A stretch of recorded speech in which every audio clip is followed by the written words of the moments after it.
ازيكم يا فنزاتي؟ عاملين ايه؟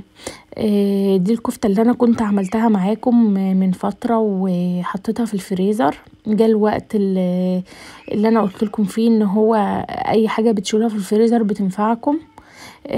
طبعا كنا هنموت من الجوع بالليل، كان الساعة 2 كنا برا وجينا فقلنا ايه بقى، هنطلع خلاص هنشوي. كان الجو تلج طبعا على السطح، بس الفحم دفينا شوية.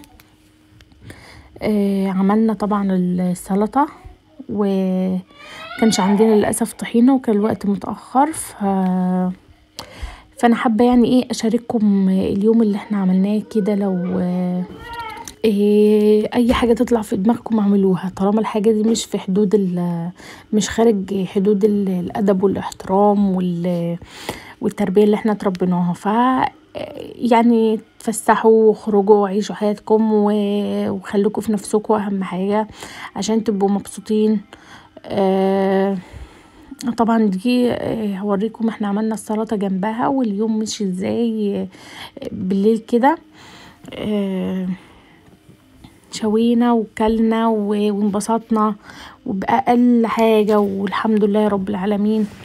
يعني بنحمد ربنا على النعمة اللي مديها لنا، واي حد باله مرتاح دي اكبر نعمة طبعا الواحد يحمد ربنا عليها. كنت سمعت حاجة لمصطفى حسني، الداعية مصطفى حسني، قال ان هو ما تخافوش من الحسد، علشان انتوا لو خفتوا من الحسد هتتحسدوا.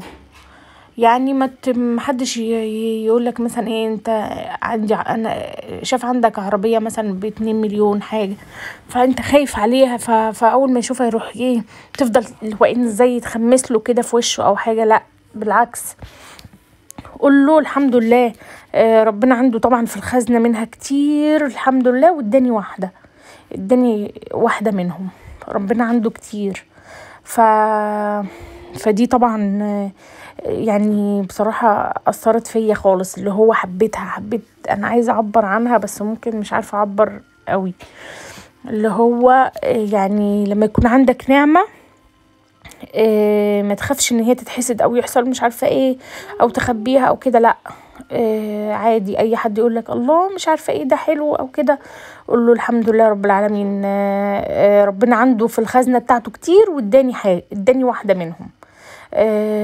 عقبالك مش عارفة ايه كده يعني. لكن بلاش ان انتوا تخافوا من الحسد، علشان لو خفتوا من الحسد هتتحسدوا. فدي حاجة كده حبيت اقولها لكم. وتعالوا بقى ايه، اهو الكفتة على الفحم اللي هو اتدفينا بيه شوية وكلنا. وعايزة اقول لكم بعد ما كلنا دخلنا نجري على الشقة، علشان كان الجو تلج، كان برد جدا جدا. فنصيحة مني، حطوا حاجات في الفريزر كده، مش شرط كفتة، اي حاجة كده هتنفعكم والله. هيجي وقت وهتنفعكم. يعني اي حاجة بتطلع في وقت زنقة زي ما بيقولوا. احنا هنا كنا هنموت من الجوع وما كانش فيه حيل طبعا ان انا، لا مش بالليل كده، لا انا كنت مصورة الوقت على الفون بس مش عارفة تقريبا مسحته. بس هو ده كل اللي انا كنت حابة اقوله لكم. وعملنا طبعا شاي على الفحم، كان خطير. بصراحة كان طعمه تحفة، احسن من النار مليون مرة. وشربنا بيبسي وبس كده.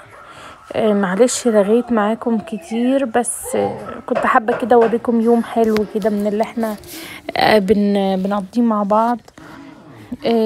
مش شرط يعني انت وجوزك، ممكن لو جوزك مسافر انت وولادك. لو مثلا ممكن في البلكونة، لو ما عندكيش مكان تعملي فيه البلكونة.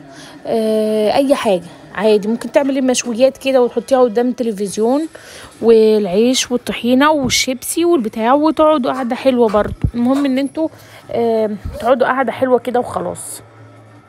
فمعلش رغيت معاكم كتير.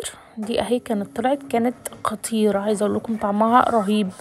البهارات بتاعتها والتتبيلة بتاعتها انا هنزلها لكم في فيديو، او تقريبا نزلتها في الفيديو بتاع البرجر.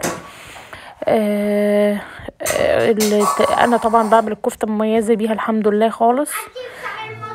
فاهو بقى ايه زي ما انتوا شايفين، معلش رغيت كتير. شوفوا بقى الفيديو للنهاية في صمت، وما تنسوش تدعمونا بلايك واشتراك، وكمان تفعلوا الجرس عشان ان شاء الله يوصل لكم كل جديد. وما تنسوش بقى تتابعونا. يلا باي باي، اشوفكم ان شاء الله في حاجة جديدة.